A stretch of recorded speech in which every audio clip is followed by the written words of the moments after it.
Bom dia a todos, pessoal. Nossa aula já está sendo gravada. E dando continuidade aos assuntos da bioquímica, né, que estão previstos na ementa da disciplina de vocês, esse é um dos primeiros conteúdos sobre metabolismo de nutrientes, né, advindos, que são vindos da nossa alimentação. Então, hoje nós vamos iniciar a aula sobre metabolismo dos carboidratos, tá? E aí, só para a gente já imaginar, né, nós temos aí a imagem que já nos traz a imaginação do que são os carboidratos, do que eles representam na nossa alimentação e o que isso tem a ver com a ciência bioquímica. Veja, os carboidratos são a primeira fonte energética dos animais de uma maneira geral, não só dos animais. Veja bem onde eu quero chegar. A planta, e eu já citei isso aqui nessas aulas, ela também precisa de carboidrato. Qual é o carboidrato das plantas? Aí, não sei se vocês lembram, é o amido.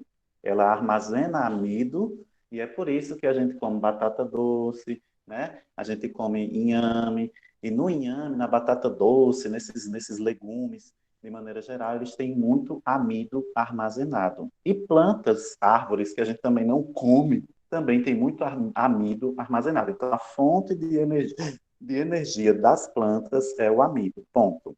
E nos animais, professor, o que que modifica? O amido é um tipo de carboidrato? Isso. Mas é um tipo de carboidrato reserva de vegetais. Mas nós também comemos amido e nos damos bem com ele. Mas não é a nossa fonte principal de energia, não. Nossa fonte principal de energia dentro dos carboidratos é o glicogênio. Mas como que eu consumo o glicogênio, professor? Eu pego ele já nessa forma? Não. Eu vou comer, por exemplo, uma fruta. E a fruta tem frutose, maçã, banana, todas têm frutose. Quando eu como essa fruta, a frutose é quebrada, ela é digerida em glicose, partículas menores. Aí eu absorvo. Só que tudo que eu absorver e aquilo que eu não precisar utilizar naquele momento, o meu fígado vai estocar novamente. E aí o fígado vai metabolizar e vai transformar todos esses açúcares menores em uma molécula maior, que nós chamamos de glicogênio. E o glicogênio é um polissacarídeo, um tipo de carboidrato, um açúcar de grande cadeia, que a gente chama, uma molécula, uma macromolécula, e esse açúcar de grande cadeia, ele, ele vai ser armazenado no fígado, e quando eu precisar, numa situação de escassez, aí sim, eu vou começar a quebrar o meu glicogênio, e aí eu vou utilizar a minha fonte energética de, de estoque, ou seja, a minha, a minha reserva energética, o glicogênio no fígado. Então, eu falei tudo isso, mas a gente vai falar de maneiras mais detalhadas também sobre todo esse processo, tá? Então, os carboidratos, eles são macromoléculas orgânicas, tá? Porque os carboidratos, eles vêm de produtos orgânicos, como frutas, como plantas, raízes, tá? E através disso, ele já possui na sua cadeia química carbono, hidrogênio e oxigênio. Então, os nutrientes mais abundantes na natureza e representam a fonte primária de energia para os organismos vivos, como eu tinha falado. São solúveis porque extrativo não nitrogenado. Então, eles são solúveis porque eles conseguem se dissolver em água. Né? O grande exemplo é o açúcar. Só para vocês entenderem. Assim. Eu não coloco o açúcar e dissolve, só para vocês visualizarem. Mas não é só o açúcar em si. Né? Eu estou explicando assim só para vocês entender o que eu quero dizer. Tá? Aí nós temos as classes químicas dos carboidratos. Eles podem ser trioses. Olha para a molécula química da triose. Ele tem o quê? Ó? C3. Três carbonos na cadeia. Então, trioses, como C3, H6O3, que eles são aldoses gliceraldeído e as cetoses de hidroxiacetona. As tetroses, quatro carbonos na sua cadeia. C4H8O4, a eritrose e a eritrulose. Pentoses, cinco carbonos na sua cadeia. C5H10O5. xilose, ribose, arabinose, como aldoses, e as cetoses, como xilulose, ribulose. Hexoses, 6 carbonos em suas cadeias, C6H12O6. A glicose, agora a gente já conhece, né? A galactose, que está no leite, e a manose. Isso como aldoses. E as cetoses, frutose e sorbose. E as heptoses, com 7 carbonos na cadeia, C7H14O7. Não tem exemplos de aldoses, mas tem um exemplo de cetoses, como a cetoheptulose. Espera aí, professor, calma. Quer dizer que dentro dos carboidratos eu tenho os monossacarídeos, correto? E dentro dos monossacarídeos eu vou ter esse monte de coisinha, desde a triose até a heptose. Então, dentro dos carboidratos, eu vou ter o monossacarídeo, dentro do monossacarídeo eu vou ter as classes das trioses, das tetroses, das pentoses, hexoses e heptoses. E dentro de cada uma delas, eu posso ter uma aldose ou uma cetose. Então, se eu perguntar na prova, classifique a glicose. Ah, professor, é fácil demais. A glicose é um exemplo de aldose, hexose, monossacarídea. Deu para entender, galera? Classifique para mim o gliceraldeído. Muito fácil, professor. Ele é um exemplo de aldeído do tipo triose dentro das monossacarídeas. Deu para compreender? Então, essa tabela, ela não serve para a gente decorar, não. Ela serve para a gente ter ela como referência, porque você só vai conseguir lembrar isso de cabeça quando você trabalha com isso há muitos anos. É igual você saber os tipos de sangue só de você pingar o reagente e olhar na lâmina. Isso aí leva anos, entendeu? Então, assim, eu quero que vocês tenham essas noções e abram a visão de vocês sobre o que é um açúcar. O açúcar que você põe na mesa, o açúcar que você come na fruta e o açúcar que está no seu DNA. Como assim? Tem açúcar no meu DNA? Sim. Já ouviu falar em ácido desoxirribonucleico? Já ouviu falar em ácido ribonucleico?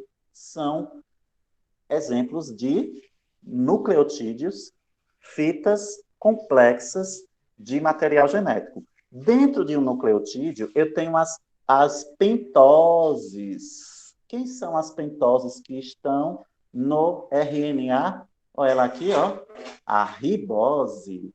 Por isso que o ácido é ribonucleico.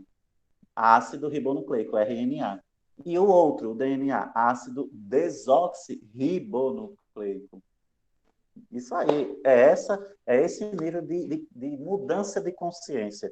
A aula de bioquímica, quando você começa a se interessar, ela se torna fantástica e magnífica. Eu estou vendo aqui que hoje nós temos 15 pessoas comigo, acho que tirando aí deve ter uns 12. Eu tenho 3 entradas, né? Uma para falar, outra para projetar e outra para não sei o que mais lá que o computador usa.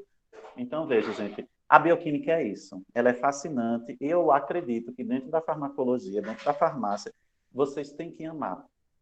Se você não tiver um caso íntimo com a bioquímica, você não vai gostar de estudar remédio, você não vai gostar de entender de farmacocinética, de como esse medicamento ele se interage. Gostei da figurinha, eu adoro como vocês fazem isso. Eu amo trabalhar com vocês, adolescentes do século XXI, porque eu sou do século XX, né, gente? Eu nasci em 1987. E aí vocês me ensinam esses negócios de meme, essas bagaceiras todas. Inclusive, tem um stories com a Lumena, viu? Quem quiser ver a Lumena, ela tá lá nos meus stories, viu? Vamos lá ver. Depois eu vou fazer, ainda estou devendo a vocês um Reels com a Lumena, mas eu estou tomando coragem, tá, gente, para fazer, porque é muita resenha. E se eu fizer e tomar coragem, eu quero que vocês pelo menos compartilhem e me marquem, porque vocês também têm que fazer a parte de vocês, para encorajar o professor a se expor. Veja bem, gente, então, assim, a bioquímica ela é isso. Vocês precisam gostar e precisam compreender ela minimamente, porque vocês são nível técnico. Quando vocês forem trabalhar numa farmácia, mesmo que como auxiliar, gente, você precisa ter noções para você não passar um remédio errado. Passar que você não vai medicar ninguém, veja bem. Mas às vezes a gente sabe que corriqueiramente alguém pede uma dica. Concorda comigo? Aí, se eu sei que aquela pessoa ela é cardiopata, o que é isso, professor? Está falando grego? Cardiopata é uma pessoa que tem problema cardíaco. Quando uma pessoa tem problema cardíaco, o que acontece no corpo dela? Eu sei que vocês ainda não sabem. Ela tem as enzimas cardíacas alteradas. A secar e a secar. Vou dar só um exemplo de uma, que é uma transaminase. Elas são elevadas e elas não se dão com certos tipos de medicamentos. Por exemplo, uma pessoa que é cardiopata e ela desenvolveu uma insuficiência cardíaca aguda, congestiva, o coração dela bate devagar, a pressão dela geralmente é de 8, de 9. Esse tipo de gente não pode chegar perto de nenhum medicamento do tipo que, que reduz a pressão, que reduza demais a pressão. Medicamentos, alguns tipos de medicamento psicotrópico, ela não pode nem chegar perto. Então, assim, é todo um processo. E, às vezes, um medicamento para dor, um analgésico, pode levar ela a óbito, porque ele vai desacelerar muito o débito cardíaco dela. Então, veja, bioquímica. Entendeu? E onde entra o açúcar nisso, gente? Pessoas que têm qualquer problema, as taxas de açúcar dela também são alteradas. Tudo no corpo muda em um processo patológico, tá? Então, voltando à aula, só para vocês não se confundirem, que eu gosto de misturar tudo às vezes. Mas é isso.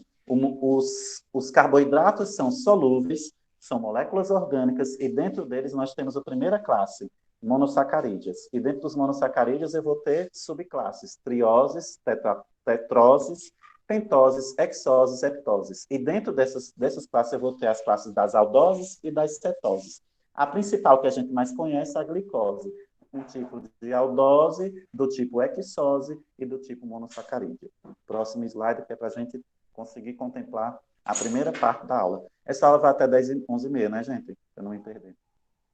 Depois dos monossacarídeos, eu vou ter os disacarídeos. E é muito fácil. Deixa aberto, deixa aberto. Deixa assim, fica melhor. A luz ficou melhor. Então, o disacarídeo, ele já vai falar sobre outra classe que a gente também conhece, que são ó, a sacarose, a lactose, a maltose e a celobiose. Eu acredito que desses quatro que eu falei, só celobiose que vocês devem não ter ouvido falar. Mas sacarose eu tenho certeza que já escutaram, lactose e maltose. Então, agora a coisa muda um pouquinho, porque agora eles têm uma cadeia que nós chamamos de alfa-D-glicose e um meio beta-D-frutose. Então, a frutose e essa outra classe de glicose, que é a alfa-D-glicose, elas são do tipo sacarose, porque a sacarose ela é formada por essa tal de alfa-D-glucose, de glicose, porque glucose também é o mesmo nome e esse 1,5 beta de frutose. Então, a junção de glicose com frutose forma quem? Sacarose. Novamente, a junção de glicose com frutose forma sacarose. A junção de galactose com glicose forma a lactose. A junção de glicose com a outra classe da glicose, que tem a alfa e a beta, forma a maltose. E a beta-D-glicose mais a alfa-D-glicose forma a celobiose. Então, veja, são dois monossacarídeos juntos numa interação bioquímica e química, formando uma nova classe de açúcar, disacarídeos, porque dois monossacarídeos se juntou e formou um disacarídeo. Então, exemplo de um disacarídeo, lactose. E essa lactose, ela é formada por quem? Pela beta-D-galactose, 1,4-alfa-D-glicose. Eu só quero que vocês tenham noções, não precisa decorar os nomezinhos complicados não, mas só para vocês entenderem como é que funciona a coisa. Depois dos disacarídeos, nós temos os trissacarídeos. Por exemplo, a rafinose, que ela é a junção de quem? De frutose com glicose com galactose. Veja, glicose, frutose, galactose formou a rafinose, que é um tipo de trissacarídeo, porque é 3 monossacarídeos juntos. Perdão, eu cometi um erro. É uma frutose mais uma glicose mais uma galactose. Eu tinha falado certo? Tinha, não era? Ah, então tá certo, eu falei certo. Eu achei que eu tinha falado o nome errado. Depois dos trissacarídeos, eu vou ter um polissacarídeo. Agora a coisa muda totalmente de configuração. Por quê? Quando a gente se alimenta, a gente nunca vai conseguir absorver um polissacarídeo, a gente não absorve um trissacarídeo e nem um disacarídeo, a gente só absorve os monossacarídeos, que já são as unidades menores. Na alimentação, ele vem inteiro, mas as enzimas da saliva, do estômago, do duodeno, tudo quebra. Aí forma só os monossacarídeos, a gente absorve. Depois que entra, aí volta a se formar de novo para poder ser transformado no corpo. Não é engraçado? Aí é um processo bioquímico também. E aí, no nosso organismo, ele vai se transformar em polissacarídeo para ser armazenado lá no fígado. E é o exemplo que eu dei lá no início da aula. O glicogênio, olha ele lá. Só que nas plantas, ele não existe o glicogênio, existe o amido, que é a amilose e a amilopectina. Então, amido é uma polissacarídeo de vegetais. Nós comemos amidos, comemos, mas nós quebramos ele, só reaproveitamos as partes menores e depois a gente pode sintetizar glicogênio a partir das partes menores, correto? Mas a gente nunca vai armazenar amido. A gente não armazena amido. Amido, ele é muito usado, por exemplo, na farinha de maisena, né? Ele é fonte de amido.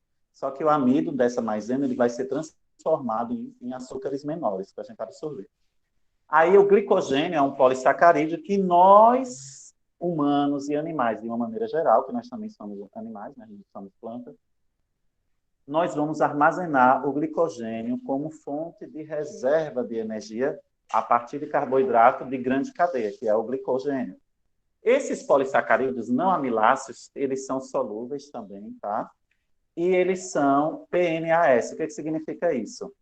Arabinoxilanos, galactomananos, galactoglucomananos e galactoglucanos. Tá me xingando, professor? Não. Esse PNAS são os grandes exemplos de classes de polissacarídeos. Tá? Classes de polissacarídeos. Dentro dos polissacarídeos tem essas classes, desses PNAS. Aí esses nomes aí muito louco, e aí são as classes, entendeu? Como tem as classes lá do monossacarídeo, lembra? Triose, diose, tetrose. Aqui são as classes dos polissacarídeos. Os tal de arabinoxilanos, galactomananos, e assim vai. Eu não quero que vocês se atentem a essas classes de subdivisões, porque isso aí é muito específico. Mas você entendendo que dentro dos carboidratos nós temos mono, di, trissacarídeos e polissacarídeos, e que dentro deles nós temos alguns exemplos, e você saber diferenciar minimamente, você já conseguiu compreender muita coisa. Posso continuar? Alguém quer tirar alguma dúvida? Estão curtindo a aula? Como é que vai ser aí? Deem o seu feedback no chat ou no microfone. Eu estou um professor de ensino remoto muito adaptado, não estou não. É porque eu já nasci na era de vocês. Deixa eu contar um segredo hoje, que eu gosto de contar meus segredos.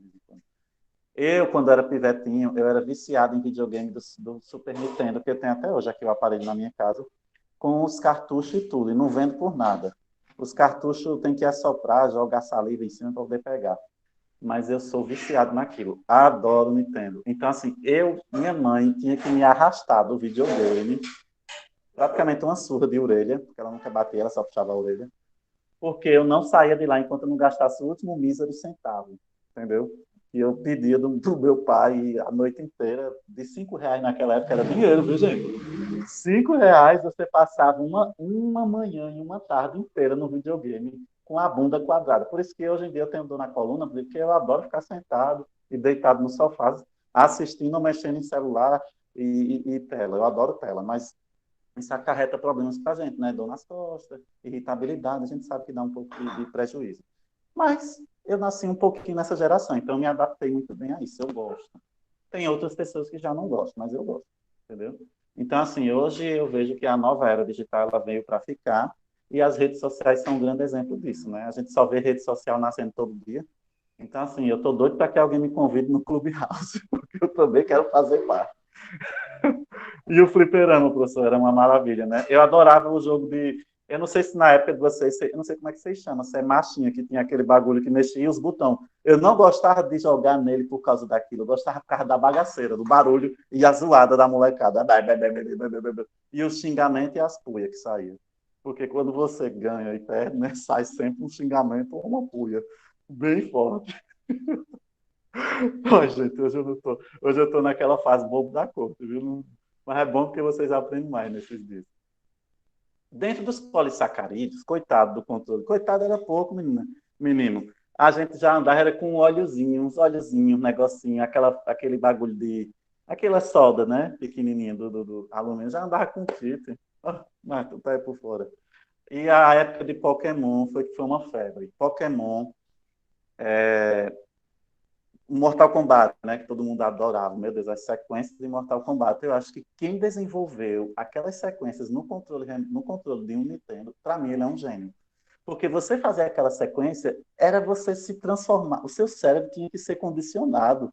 Eu achava muito mais criativo, gente, do que essas coisas muito assim hoje em dia, de contra não sei o quê, shift. Não, isso para mim não tem graça. Eu gostava de ficar com um calo no dedo e a parte do dedo já era dobrada, de fazer o tal do meia-lua.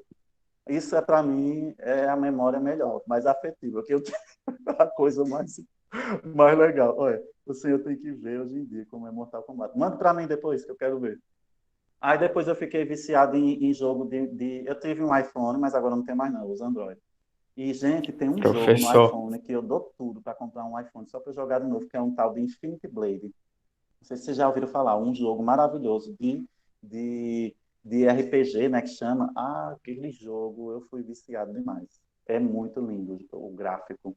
Porque o que tem de legal no digital hoje em dia é essa questão do gráfico. Não é nem tanto o jogo, é aquela questão da animação perfeita. Mas vamos voltar para a bioquímica, que isso não é aula de tecnologia. Insolúveis. Vamos voltar para a parte clássica aqui da coisa. FDN, que são fibras detergente neutro. E o legal é que a gente precisa entender do antigo e do novo, né? Eu entendo do antigo e entendo do novo um pouquinho, mas vocês entendem mais, porque vocês já são da era 2021. Eu sou da era 1997.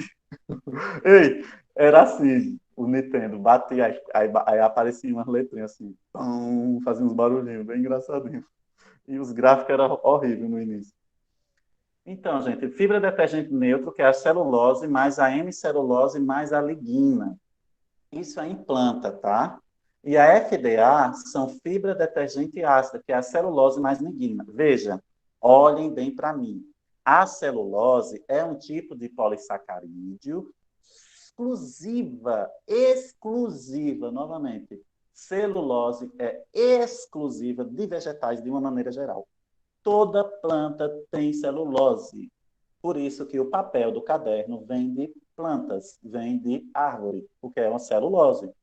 A celulose, humanos e bichos, somente alguns animais, uma ressalva, que são os ruminantes, eles conseguem digerir a celulose. Quem são os ruminantes? A vaca, né? Aquela galera que gosta de comer capim. A galera que come capim consegue digerir celulose, porque ele tem um tal de rumen. Além do estômago, que é gigante, ela tem um rumen, que fica um tempão lá, a comida ruminando. Eu sou um ser humano, mas eu não tenho rumen. Então, eu não digiro, quer dizer, a celulose. Mas a gente pode comer celulose, professor? Pode. A gente não come alface, a gente não come cebola, né? Tudo isso tem celulose. Mas ela se transforma em fibra para formar cocô. E aí, por isso que é importante comer muita fibra para o cocô ficar bem formado. Se você só comesse, é verdade, gente, que eu estou falando. Se você só comesse carboidrato que não fosse do tipo celulose, por exemplo, o seu cocô ficava muito é, areado. Faça uma dieta de você comer somente biscoito e pão, para você ver o que acontece com sua barriga. Você fica horrível, você fica com coceira, dá tudo que não presta, intoxicação, fica horrível, porque o organismo entende que você está comendo um tipo de nutriente muito demais. Por isso que aquela tal de dieta de proteína não pode, gente, abusar só de um tipo de nutriente que o corpo sente. E é ruim para o organismo. Tem que ser acompanhado por um nutricionista, entendeu? Então, assim, só para voltar, os insolúveis são esses que contêm celulose. Os demais que não têm celulose são todos solúveis, tá? Para vocês entenderem. E o cocô está envolvido em quê, professor? Porque a celulose ela é fonte de fibra. Então é isso, tá? O cocô. Solúveis. Eu gosto de falar bem rápido e bem prático, que é para vocês não terem dúvidas. Se eu for falar por que, que o cocô precisa de fibra, aí já é uma aula de parasitologia, não é agora não. Insolúveis, FDN, fibra detergente neutra, são 11 e 3, ainda dá tempo. Celulose mais hemicellulose mais lignina. A FDA, que é a fibra detergente ácida, ela tem a celulose mais a lignina. Está mostrando uma célula. Como eu falei que a celulose é exclusiva de vegetal, lógico que essa célula aí vai ser qual? Uma célula vegetal. O carro de som. O que tem na célula vegetal que não tem na célula animal, e eu quero que alguém bote no chat, é uma estrutura exclusiva de célula vegetal que não tem na célula animal. Uma estrutura. Escreva no chat, eu falo no microfone. Já estou olhando o chat. Era isso que eu ia perguntar. Como assim? O cocô? Ah, você ainda está no cocô. Não, Eric, se for isso, ainda tá, já passou o cocô. Agora eu quero saber. Olha, se vocês não estiverem rindo do outro lado, no mínimo vocês estão me achando um doido hoje. Ah, ainda bem que você riu, né, Misael? Porque eu estava me sentindo um verdadeiro bobo da corte. Gente, me diga aí o que, que tem de diferente numa célula vegetal que nunca vai aparecer numa célula animal. Crislane, SK, SK, SK. Por que alguém ri com kkkk, outros com SKS? O que tem a ver SKS com kkk? Eu queria entender essas coisas, gente, também. Olha, kkkk com QA aqui. Bagaceira, o professor. Ah, é a Essa risada palavra mais louca expressa a mesmo, né? emoção que É tá para demonstrar sentindo. que está muito louca a risada, né? Entendi agora. É uma risada É, extravagante, né? A gargalhada do palhaço. Professor muito engraçado. Racho, axixixa. professor, tem gente que nem a letra. Que nem aguenta escrever, eu sei, de tanto que tá rindo. Derrame cerebral no pulmão foi pior.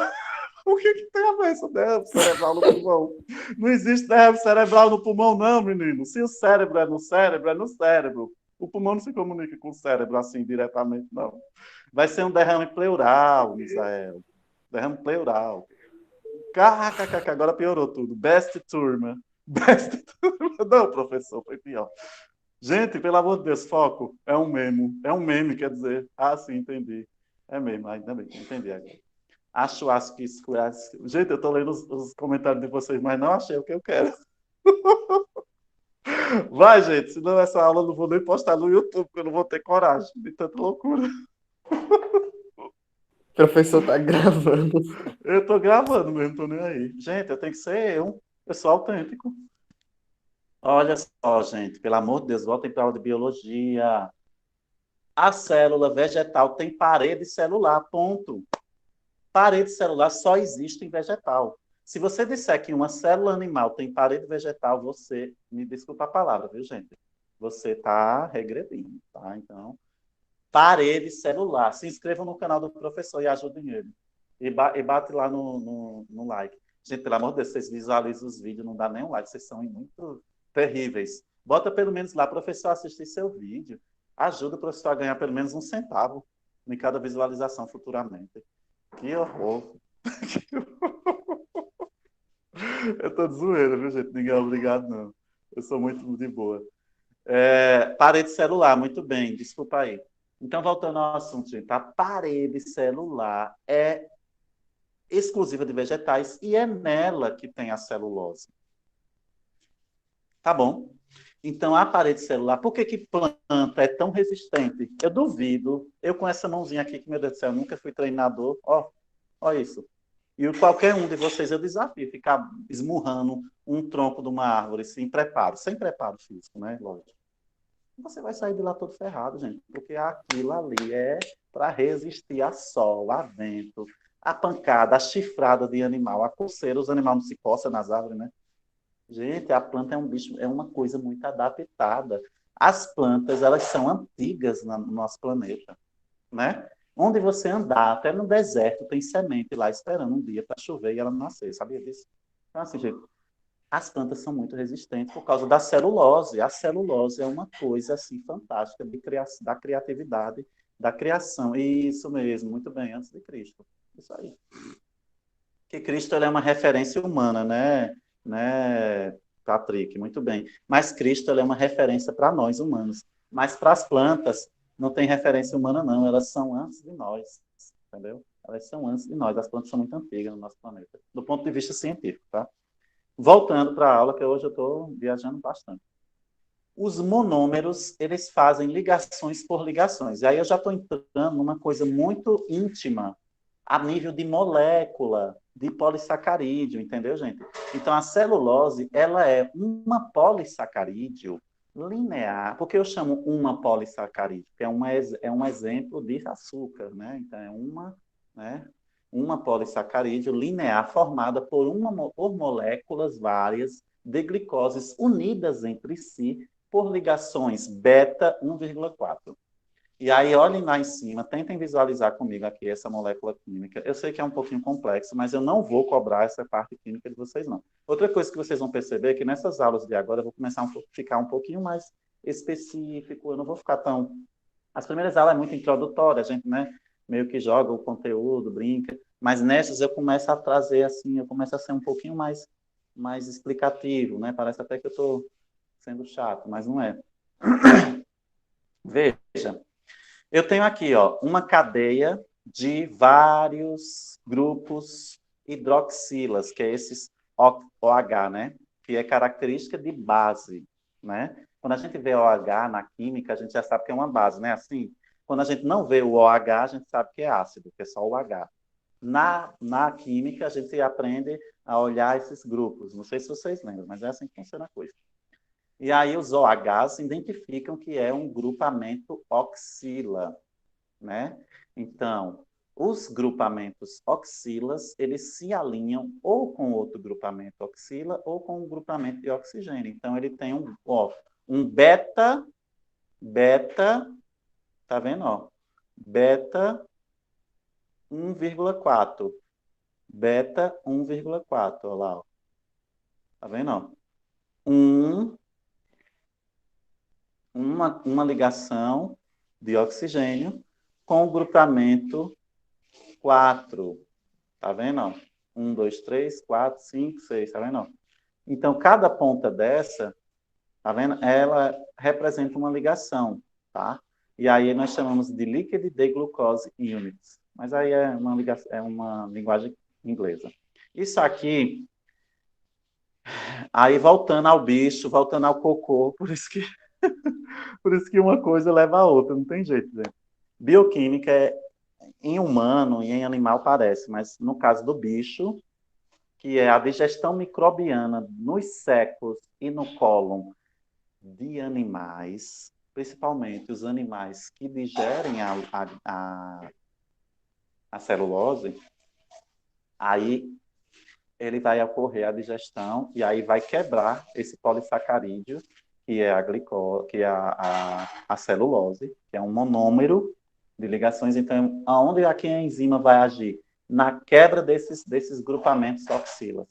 A enzima que o bicho solta lá dentro do rumen dele separa esses grupamentos. Nós, humanos, não temos muito essa capacidade, não. Por isso que quando você come... Qual é a coisa que a gente come e sai inteira, se não mastigar direito? Feijão, milho. Por quê? Milho tem muito amido e muito polissacarídeo de amido. E celulose naquela capinha do milho. Se você não mastiga bem, ele sai inteiro. E mesmo mastigando, ele não sai as capinhas. O amendoim, né? Então, veja, é isso. Se você come uma fruta e não mastiga direito as cascas da maçã ou de uma... Qual é a outra fruta que a gente come? Pronto, a goiaba, o grande exemplo. Se você não mastiga bem a goiaba, você corre risco de nem conseguir colocar ela para fora. É celulose pura. E aí, por isso que a gente sabe que comer determinados tipos de vegetais, ou ele solta o intestino, ou ele prende demais. A aveia, ela é boa, ela dá uma regulada boa. Mas a goiaba, ela já tem essa característica de reter as fezes. Pelo fato dela ser muito mais rígida, as fibras dela é mais próximas. Você pode olhar que a goiaba, quando você faz o suco, ele é um suco grosso, né? A manga é aquele suco muito pastoso. Aquilo ali é muita fibra, gente. Pode olhar que a manga em si já é fibra, né? Você puxa ela, as coisinhas ficam até no dente. Então é isso, galera. Os monogástricos, eles não possuem enzimas capazes de hidrolisar a polissacarídeo da celulose. Então, é necessário que enzimas e micro-organismos trabalhem juntos. Então, dentro do bucho da vaca e dentro do bucho de outros bichinhos que conseguem digerir a celulose, tem também algumas bactérias que ajudam ela. Ela não consegue sozinha, não, viu? É tanto que nós precisamos de bactérias dentro da nossa barriga também. Acho que vocês sabem disso, para digerir algumas coisas. Deixa eu ver o chat, que vocês estão digitando muita coisa e é rápido. Vitamina de banana, o que tem? É bom. Gosto, é bom. Mas ela não é tão pesada quanto a de manga, quanto a de goiaba, não, né? Vamos nessa. O amido é a reserva energética de vegetais. Pronto. Se está escrito no slide, agora eu aprendi, né? O professor já falou tanto, mas agora eu aprendi que está escrito no slide. A amilose é a cadeia linear de ligações alfa entre 1 ao carbono 4. Amilopectina, cadeia ramificada de ligações alfa 1,4 e de ligações alfa 1,6. Só um minutinho. Depois traz água aí para mim, por favor. Na garganta. Está secando. Então, amido, né? Eles podem ser desses dois tipos de ligações, que nós temos a amilose e as no formato de amilopectina. Quando a gente fala numa cadeia linear, a gente imagina uma cadeia linear mesmo, gente. Então, aqui, ó, ela está linear. E quando a gente fala numa cadeia ramificada, é porque ela vem linear, mas ela tem uns bracinhos, ela puxa para outros lados. Só que esse só é entendido a nível químico. Visualmente, a gente não consegue entender isso, ver isso, entendeu? Então, a amilopectina, por que ela ganha esse nome de amilopectina? Porque ela é uma cadeia ramificada. E a outra, a amilose, ela é uma cadeia linear, tá? Outra coisa que vocês também têm que entender, que é importante eu já falar, obrigado, amor, é que nem todo amido, ou nem todo polissacarídeo, ele vai ser reaproveitado pelo corpo. A maioria dele também vai ser dejetos, né? Vai ser resíduo de alimentação. Porque é como a gente sempre fala, né? A gente come tudo, mas a gente não elimina uma grande parte, porque nem tudo a gente precisa. E os excessos, né, gente? É como eu disse. É tanto que esses dias, pelo fato da pandemia, né? A gente fica muito em casa, acomodado, a gente quer comer muita besteira. Então, chocolate, eu abusei de chocolate no tempo desse aí, e eu fiquei me coçando minha pele, porque o açúcar no sangue estava elevado. Porque você come chocolate, depois você come um bolo de chocolate, você come um pão, que é tudo carboidrato. Aí tem o carboidrato na alimentação, porque feijão também tem um pouquinho, o arroz também tem um pouquinho. Aí o suco com muito açúcar, e o café tem açúcar. Então, assim, eu estava cheio de glicose dentro do corpo, me dá vontade de ficar só deitado, porque você com carboidrato em excesso lhe dá logo preguiça, entendeu? Porque a digestão do carboidrato, ela é lenta. É uma digestão, quando você já não precisa mais, você já está acumulando no seu corpo, você sente lentidão, dá letargia. Pode ler a respeito. Se você tomar muita Coca-Cola, ela tem muito açúcar. Depois que você parar de tomar, ela vai dar uma sensação de bem-estar, mas ela vai te dar uma letargia. Você vai querer ficar só parado, entendeu? Aí eu paro de comer carboidrato, fico sem querer nem tomar açúcar, café sem açúcar. Corto mesmo para poder tirar aquilo, porque não estão gastando energia, está acumulando, entendeu? Então, tem que observar muito os sinais que o corpo dá. As idas no banheiro diminuem e a sede eleva. Aí, se você não cuidar, vira diabetes. Porque todo o corpo, né, ele é vulnerável. Então, veja, glicogênio, que é a reserva energética dos animais. Isso daqui é a pergunta que cai em vestibular, que cai em Enem, que o Enem vai abusar de vocês, vai botar vocês para ficar pensando, caramba, o glicogênio associado a vegetal. Não, tá errado isso. Entendeu? Então, eles vão confundir a cabeça de vocês. Mas vocês precisam entender de uma vez por todas que glicogênio é reserva energética de animal, ponto. E amido é reserva energética de vegetal. Entendeu isso? O resto consegue entender. Tá? E aí você vai associar o amido à celulose, que a celulose ela é da planta, então uma coisa vai ligando na outra, tá? Vai ser 11h30, né, que vai acabar a aula, então vai ser esse último slide. Então, gente, olha só. A celulose, ela está onde? Na parede celular de vegetais. Se é parede celular, é no vegetal. Ponto. Cadeia linear da glicose beta 1,4. Se é linear, é um tipo de polissacarídeo que ele é, deixa eu só olhar aqui rapidinho minha pesca, do tipo amilose, por exemplo. E a cadeia linear da glicose beta 1,4, que são enzimas de animais vertebrados, elas não hidrolisam e elas participam de fermentação microbiana. Então, para digerir celulose no estômago da vaca, no rumen, eles precisam utilizar a cadeia linear de glicose com enzimas de vertebrados não hidrolisados. Essas enzimas que digerem vegetais dentro do bicho, elas não hidrolisam, elas não se quebram, elas não quebram a molécula d'água, tá? Porque as nossas enzimas de animal, quando a gente vai digerir uma coisa, elas geralmente elas só agem porque elas participam da hidrólise da água. Elas quebram a água, elas conseguem formar moléculas de água ou conseguem extrair algum componente da molécula da água para conseguir digerir esses açúcares grandes. Então, ficamos por aqui. Na próxima aula, a gente continua. E esse finalzinho eu sempre abro para perguntas e bate-papos ou feedbacks da aula. Então, gente, vamos parar por aqui. Alguma dúvida, alguma coisa? Tudo bem? Então é isso. Eu vou mandar lá no grupo os avisos. Até lá a gente ainda vai ter aula, a gente ainda vai se encontrar. E quem tiver cartucho do Nintendo, por favor, presenteie o professor. Ou então me empreste que eu devolvo com um tempo, um ano depois. Tanto